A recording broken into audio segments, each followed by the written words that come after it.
1250 RO பிளான்ட்டோட water flow இது. ரொம்ப ஸ்லோவாக இருந்தது. கஸ்டமர் கால் பண்ணியிருந்தாங்க. எங்களுக்கு ஆர்ஓ பிளான்ட் சரியாக ரன் ஆகலை, வாட்டரும் டேஸ்ட் இல்லை, அது என்னன்றதை செக் பண்ணி பாருங்கன்னாங்க. நம்ம வந்து பார்த்தா ஃப்ளோ கம்மியாக இருந்தது. மெம்பரான் கெமிக்கல் வாஷ் பண்ண வேண்டியது இருந்தது. ஸோ கெமிக்கல் ப்ராசஸ் ஸ்டார்ட் பண்ணியாச்சு.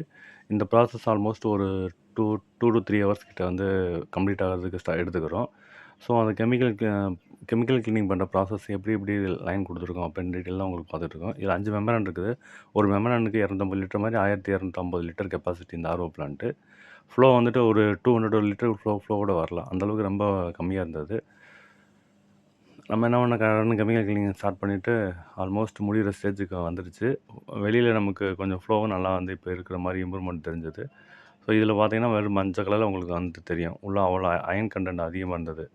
ஸோ இப்போ கம்ப்ளீட் பண்ணி முடிச்சிருச்சு. நமக்கு பர்மிட் வாட்டரோட ஃப்ளோ வந்து almost 850 to 900 litre per hours வந்து வந்துக்கிட்டு இருக்குது. மேலும் டீட்டெயிலுக்கு ஸ்க்ரீனில் தெரியுற நம்ம நம்பரை கான்டாக்ட் பண்ணுங்கள். தேங்க்யூ.